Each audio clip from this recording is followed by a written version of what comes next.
দর্শক, আমি এখন দাঁড়িয়ে আছি বাঁশবাড়িয়া ঘাটের মিড ওয়াটার পয়েন্টে। এখন ঘড়িতে সময় 11টা 50 মিনিট। সন্দ্বীপ থেকে যে জাহাজটি ছেড়েছে এমভি মালঞ্চ, সেটি ঘাটে এসে পৌঁছেছে। কিন্তু ঘাটে এসে পৌঁছলেও এখানে যাত্রী নামার কোনো ব্যবস্থা নেই। এক কথায় যাত্রীকে হয় সাঁতরে নামতে হবে, না হয় লাফ দিতে হবে। এখানে বিআরডব্লিউটি এর যে ব্যবস্থাপনা, এখানে যে মিড ওয়াটার পয়েন্ট এবং মিড ওয়াটার পয়েন্টের পাশে আরেকটি পল্টন করেছিল, আরেকটি পল্টনের পাশে যেটি করেছে লোহা এবং কাঠের তৈরি, সেটিও ডুবে গেছে। সেটি অনেক নিচু হওয়ায় সেটি ডুবে গেছে। সামনে আসছে বর্ষাকাল। এই বর্ষাকালে এপ্রিল মাসের পরে মে, জুন, জুলাই, অগাস্ট, এই 4টি মাস অনেক বেশি পানির লেভেল উচ্চতা আরও বেশি থাকবে। বিএডব্লিউটি এবং পানি উন্নয়ন বোর্ডের কাছে পানির যে জোয়ারের রেকর্ড রয়েছে সেটির কোনো হিসেব না করেই তারা আসলে এই ঘাটটি তৈরি করে ফেলেছে।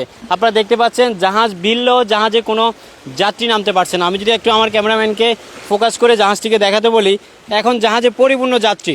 একটু জুম করে যদি জাহাজটাকে দেখাতে বলি, জাহাজে অনেক বেশি যাত্রী রয়েছে। কোনো যাত্রী এখন নামার কোনো সুযোগ নেই। হয় যাত্রীকে নদীতে লাফ দিতে হবে, ঝাঁপ দিয়ে এখানে নামতে হবে, কারণ সঠিকভাবে যে নামার ব্যবস্থা ছিল সেটি আসলে ডুবে গেছে। এখানে কোনো পয়েন্ট নেই। এক কথায় এখানে যে হাই ওয়াটার পয়েন্ট সেটি আসলে এখনও তৈরি হয়নি। 1 বছরও হাই ওয়াটার তৈরি হয়নি। আগের মতো আমরা দেখতে পাচ্ছি একটি লাল বোট গিয়েছে এবং লাল বোটে আমরা এখান থেকে নামলে জানতে পারবো আসলে কত করে নেই। কখনো শুনেছি 10 টাকা, কখনো 20 টাকা, কখনো তারও বেশি নেই। এখানে এই লাল বোটে সেই ঝুঁকিপূর্ণ ব্যবস্থায় আবারও সেই লাল বোটের মাধ্যমে কিন্তু আবারও নামতে হবে যাত্রীদেরকে। আমি দেখতে পাচ্ছি এখন জাহাজে অনেক যাত্রীরা এখানে ভিড় করে আছে। সকল যাত্রীদেরকে জাহাজ থেকে আসলে এভাবেই নামতে হবে। জাহাজটি ইউ টার্ন নিয়ে মাথাটা সন্দ্বীপের মুখী করে এখানে ঘুরাচ্ছে পল্টনে সুন্দরভাবে ভিড়লো, কিন্তু শুধুমাত্র হাইটাইট পয়েন্টটি না থাকায়, এখানে একটি জোয়ারের পয়েন্টটি না থাকায় ভিড়তে পারছে না। আমরা দেখতে পাচ্ছি জাহাজটি যখন পল্টনে ভিড়বে সেখান থেকে যাত্রীরা লাল বুটে উঠবে এবং লাল বুটে করে উঠে আমি যদি আমার ক্যামেরাম্যানকে একটু দেখাই, ঠিক ওই যে জিও ব্যাগগুলোর পরে দিয়ে একেবারে অনেক দূরে গিয়ে যাত্রীদেরকে নামতে হবে। এতে করে যাত্রীরা সন্দ্বীপ থেকে আসলেও ভোগান্তি কিন্তু চরমে উঠেছে। আমি এখানে আমার যে কয়েকজন যাত্রীর সাথে কথা বলার সুযোগ হবে, আমি আপনাদেরকে কথা বলে জানাবো আসলে আরও কী ভোগান্তি রয়েছে। আসলে এই ভোগান্তির শেষ নেই। সন্দ্বীপের মানুষের একটা সময় লাল বোটে করে যে 18 জন মানুষ এই মাসে এপ্রিলের 2 তারিখে প্রাণ হারিয়েছে, তারপর স্পিড বোট দুর্ঘটনায় প্রাণ হারিয়েছে। এখনও যদি কখনো এই ধরনের লাল বোটে ছোট্ট একটি জায়গা, এখানে কিন্তু স্রোত রয়েছে এবং ঢেউ রয়েছে, এই জায়গায় যদি কোনো দুর্ঘটনা ঘটে থাকে, কারণ এই লাল বোটগুলোতে কোনো লাইফ জ্যাকেট নেই, কোনো সেফটি জিনিস নেই, যাত্রীরা বাধ্য হয়ে, কারণ আগামী 2 ঘন্টা পর্যন্ত এই পানির লেভেল এখানে থাকবে, যাত্রীরা বাধ্য হয়ে কিন্তু এখানে এই লাল বোটে করে উঠতে হচ্ছে এবং এই লাল বোটে করে যাত্রীরা যেতে হবে। আমি দেখতে পাচ্ছি আরও একটি লাল বোট গেছে। আমি যদি ক্যামেরাম্যানকে আবারও একটু জুম করে দেখাতে বলি, আরও একটি লাল বোট গিয়েছে, সেখানে লাল বোটটি যাত্রীদেরকে নিবে এবং দেখতে পাচ্ছি একাধিক যাত্রী রয়েছে। এখানে আমরা কয়টি লাল বোট নামে তারপর বুঝতে পারবো যাত্রীর সঙ্গে কেমন ছিল। সর্বসাকুল্য মিলে যে কথাটি বলতে চাই, আসলে আমি যদি ক্যামেরাম্যানকে একটু এদিকে দেখাতে বলি জুম কমিয়ে, এখানকার যে লেভেল রয়েছে অ্যাপ্রোচ রোডের, এই অ্যাপ্রোচ রোডের সমান যদি জেটিটি আসলে হতো, তারপরও কিছু যাত্রী এখনও নেমে আসতে পারতো।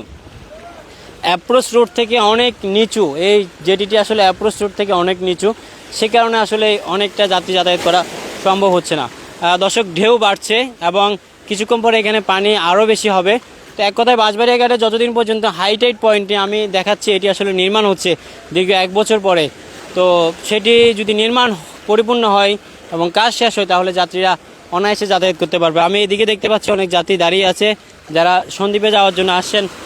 এই পাশে কিন্তু অনেক যাত্রী রয়েছে, তারা কিন্তু এখানে দাঁড়িয়ে আছেন। আমরা পিছনের দিকে যদি একটু দেখাতে চাই, এখানে গাড়িগুলো আসলে রয়েছে, যদি আজকে যেতে পারে তাহলে যাবে।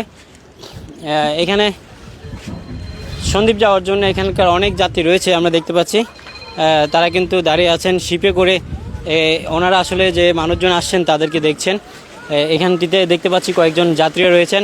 আসলে যাত্রীরা আসলে উৎকণ্ঠায় আছেন, কিভাবে এখান দিয়ে পার হবেন, কিভাবে এখান দিয়ে আসলে উঠবেন। এটি আসলে খুবই ঝুঁকিপূর্ণ ব্যবস্থা। এই ঝুঁকিপূর্ণ ব্যবস্থা দ্রুত যদি নিঃসরণ করা না যায় তাহলে সন্দ্বীপ মানুষের দুর্ভোগ আরও বেশি বাড়বে, দুর্ভোগ লাঘব হবে না। আপনারা জানেন এই এপ্রিল মাসেই 2017 সালে 18টি তাজা প্রাণ লাল বোটে উল্টে সন্দ্বীপের গুপ্তচরা পাড়ে নিহত হয় এবং একই মাসের 20 তারিখে একই পরিবারের 3 জন বাচ্চা সহকারে স্পিডবোট দুর্ঘটনায় আরও 4 জন নিহত হন। তো এভাবে সন্দ্বীপের মানুষ প্রতিনিয়ত শুধু নিহত হচ্ছে, কখনো এভাবে লাল বোটে, কখনো স্পিডবোটে, এভাবে একের পর এক মানুষ নিহত হচ্ছে। আমি দেখতে পাচ্ছি যাত্রীরা নামছে, আমার পিছনে যদি দেখায় যাত্রীরা লাল বোটে নামছে এবং এই লাল বোটটি থেকে নেমে যাত্রীরা কিন্তু আবার ওই কোনায় গিয়ে নামবে। তো এই ছিল দর্শক দুর্ভোগের চিত্র। আমার কাছে এই ছিল আজকের মতো দুর্ভোগের চিত্র। বাঁশবাড়িয়া ঘাট থেকে খাদেমুল ইসলাম, সন্দীপ টেলিভিশন।